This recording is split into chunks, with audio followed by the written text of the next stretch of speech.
I don't have anything else plugged in. So let's see if we get instant blowage. I'm Mike Dimas, and this is Pinball Shenanigans.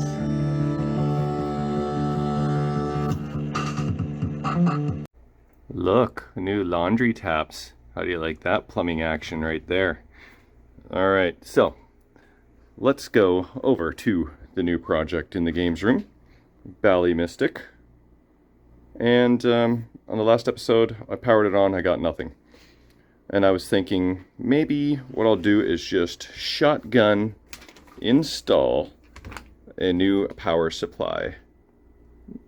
It certainly would not hurt, right?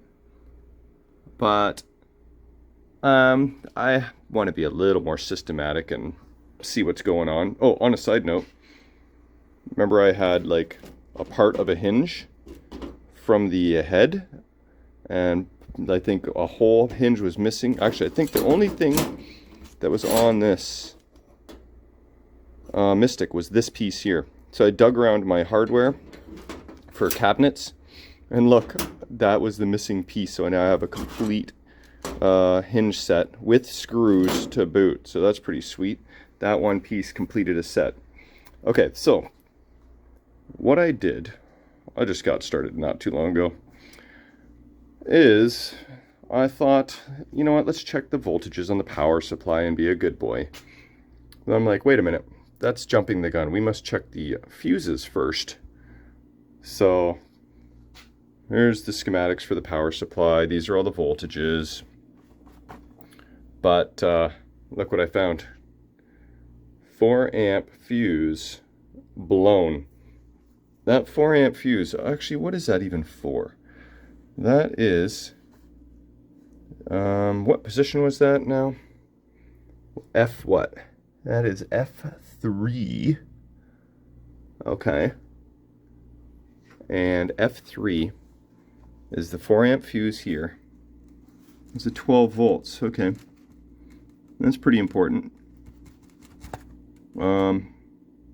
Yeah.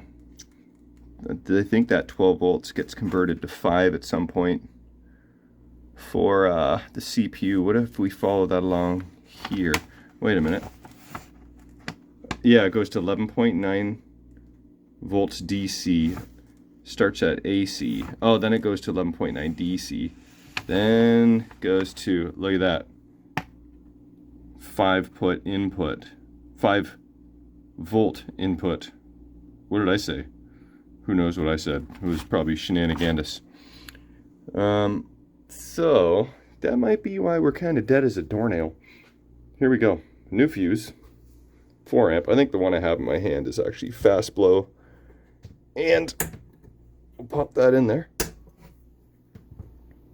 I'm not sure if it's fast blow or slow blow. Here it just says 4 amp, right? But none of these say SB. Oh, there it is. This guy says SB for slow blow. But F2, F4, F5. None of the other ones say slow blow, but I think in other portions of the manual it does say slow blow, or even right on the circuit board. That's where it is. Let's see. Can you see? F6 looks like there's a B there. Is that the only one? Okay. Anyway, the prediction here is that that fuse is going to blow as soon as I power it on. So let's turn off the lights and see if that is in fact what happens. I don't have anything else plugged in, so let's see if we get instant blowage. Yep, that was my suspicion. Okay, so something is wonky in the neighborhood. Who are you gonna call? Well, don't call me. All right, fine, I'll deal with it. Maybe I will just shotgun start with a fresh, brand new power supply, because this wiring is a little wonky. But the power supply itself doesn't really look bad, but since somebody's messed with it, who knows what they did. Is there more stuff going on in the back there that I need to know about? Alright, I think that's where we're at on that. So I'm going to tinker around here and see what I can figure out, but yeah, that was my prediction on that fuse. Unfortunately, I was right. Alright, so major surgery has begun. The whole transformer and power supply are removed. Look at this mess. What is going on? 4 very toasty pins and 4 wires that are were hardwired to the power supply. So they cut these 2 a little bit short. I'm gonna have to repin all that with a new connector. Hopefully there's enough play. I might need to add some wire to these 2 guys, but that's okay. No biggie. So I have the heart of the machine on the bench. Now I hope that I don't go changing the power supply to find out it's the transformer. But, you know, this fuse F2, I believe from the schematics, is on bridge 2 here, so it's very possible that it's just a bad bridge. But, you know, how do these pins look? They don't look as bad as I would expect them to look, judging by the female connector. But, you know, it's a 40-year-old board, and it's a little bit hacked. So, while I have it out, I might as well just change it, because the power supply, I think, is about $100, which is not too bad. Well, when I bought it anyway. I've had it for probably a few years now in stock. They might have gone up in price, but anyway, so I'm gonna check that bridge for fun and see if that was the issue, but I'm also gonna do the fun task of replacing the power supply. Done it once before. It was successful, so should be able to pull it off again. I will keep you posted. Okay, check this out. I found a culprit or 2. Okay, so I won't explain the full way to check bridges, but 'cause it's been so well documented. But the long and short of it, I mean, I won't go elaborate. This is how we check bridges.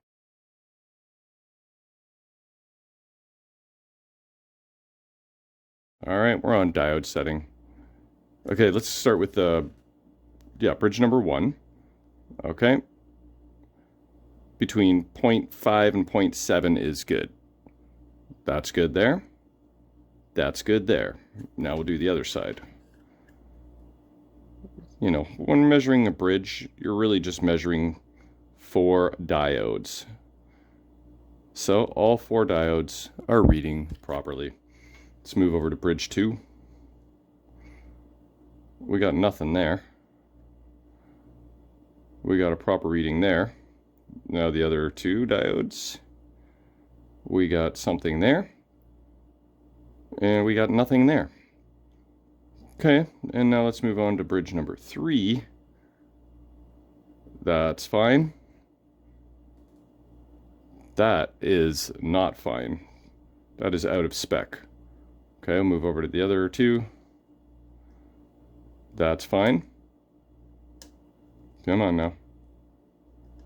I swear it's fine. But this guy here, also not fine. So we have 2 bad bridges. So that is the issue. There may be more, but it's definitely bridge number 2 for sure. Bridge number 3 is highly suspect. So I'm just going to shotgun replace the whole damn thing and be done with it. Okay, this is where I'm gonna pause for the night. I got my instructions ready. I got the board dismounted from the bracket. I double checked the bridges just for fun while it was off in case, you know, the back was shorting to something or something. Investigated. Didn't really see anything glaringly bad. The bracket is pretty rusty and crusty. I don't know if that is just water or smoke or fire. What is that? Why is that like that? I do not know. You know, the transformer's a little rusty, so poor storage conditions. There's something going on here. What is this? That standoff kind of does appear to be melted, doesn't it? And these are all in poor shape, but look what I found. It comes with new standoffs, so that's friggin' sweet. But this is so much better than this. Already got all the proper fuses, new connectors. All I have to do is, actually, I could just lay this down like that and transfer over one wire at a time, just like that. Oh, maybe not that simple, but pretty much like that, I think, is how I'm going to do that. So, fairly simple operation, really, but might be a little tricky with all this wanting to stay together. So you can't bring, you know, this red wire all the way over to here without the whole harness wanting to come. So maybe you start with the long wires, this gray one, get it over here, then maybe the red one, kind of work systematically, see if that works. Anyway, I'm not going to turn on the soldering iron because it's getting late and it's time for Amazing Race. They came to London, Ontario. Did you see that? Amazing Race Canada. They are in our hometown. The last episode, London, Ontario, the Forest City, at, you know, our local spots. So we're going to check that out tonight, Jamie and I, and I'll come back tomorrow and continue this and solder this on, plug it in, and see what happens. I'll be back. Alright, I'm back in the basement and it has begun. Got 4 wires done. I am going to have to clean this up. I don't know why that's so nasty. Soldering station. And my PinWiki reference. The instructions basically refer you to go to PinWiki, where there's a perfectly good chart here. Oh yeah, one trick is the wire colors may not add up or match all the time. So all you have to do, you can ignore the wire colors almost entirely and just match up the transformer lug number to the board connection. So E9, you can see, is right here. All right, E9, and that has to go to lug 13. So you just kind of follow this around and you see that lug 13 is the bottom. It's one of the orange ones, and that other orange one, well, let's find out for sure. Lug 15 is the other orange one. I'm assuming it's also going to go to E9 because there's 2 spots for E9. And let's take a look. What lug was that? 13? Yeah. My memory is so short. 15, sorry, okay. 15. Lug 15 is E11. Okay, what's the other orange wire? E9. See what I mean? Like, the wire colors don't always make sense. So, for sure, lug 15 is an orange wire on this transformer. Lug 15 says it's white and goes to E11. Okay, so we cross-reference that.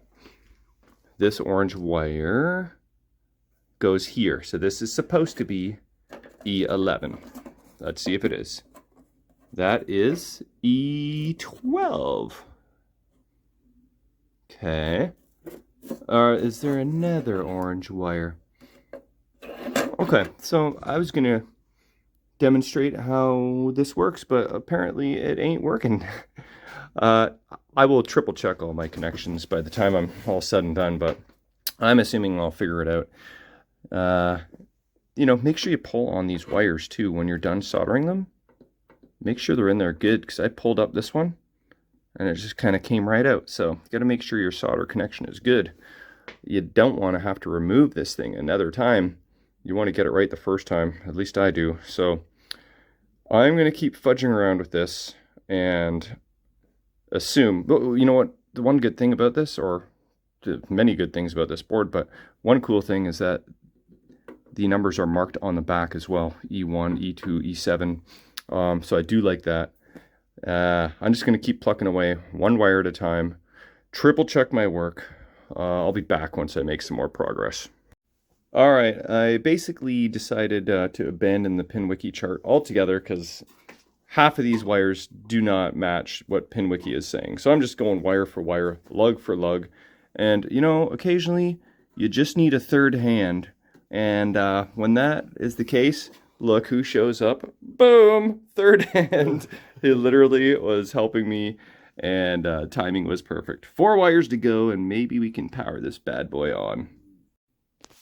Okay, mission accomplished. Having Jay's third hand was definitely actually very helpful in finishing off the task here. So I'm just going to triple check my work, and then I will power this guy on and test voltages. Well, the first thing is powering it on and hoping nothing explodes. That would be the first step. If nothing explodes, check our voltages, make sure they're good, and then, you know, we'll be rolling after that. So I'm going to clean this up a bit, change off the standoffs to the new ones, dust this transformer off a bit, and make it look a little prettier. But I think we're making progress. Hopefully I don't take 6 steps backwards after I plug it in. All right, I cleaned up the bracket as best as I could with some steel wool and some green scrubby, but didn't really come too clean. But with the new standoffs, the wiring kind of tidied up. It looks pretty good. I didn't really check my work. I'm kind of just hoping that I did it right the first time. So before I'm going to plug anything in though, I have to deal with this. This is a disaster. So I'm going to put a new connector on here, redo all these wires, and then probably repin both the other connectors. The housings are good, but it'd be nice to be fresh on all the connectors going into the power supply. So I will deal with this next. Alright, I've been making a mess with my repinning stuff. Got my schematics out for the wiring to make sure that everything matches up. So like pin 1 on J3 connector is general illumination. And the number beside it, 40, you got to translate over in the wire color section. 4 is green. 0 is no trace. So that means J3, pin 1, must be green. So that's all said and done.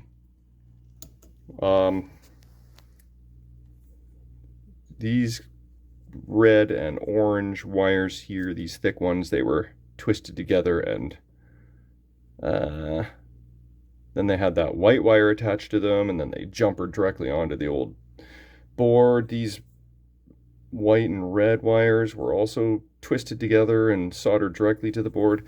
So some of these wires were a little bit short. This orange one, that had a little extra wire added onto it. This is the extra wiring. So I don't have any extra wiring, which is kind of nice. I just used all the original wires.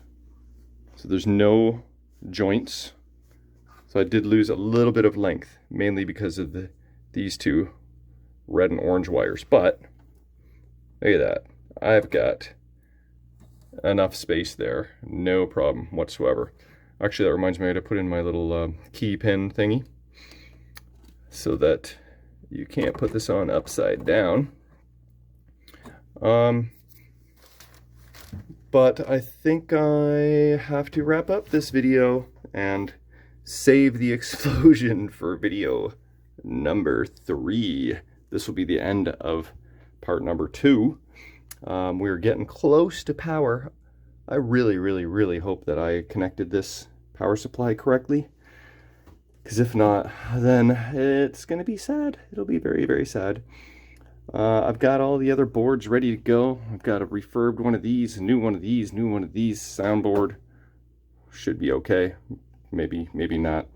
Anyway, I also want to repin the other 2 connectors before I move forward as well. So maybe I'll do that before the night's over. Oh yeah, and here's the old connector. Doesn't that look pretty? So yeah, we're making progress. We're not quite ready to power this on yet, but hopefully on the next video should be able to. So thanks for watching. See you guys on the next one.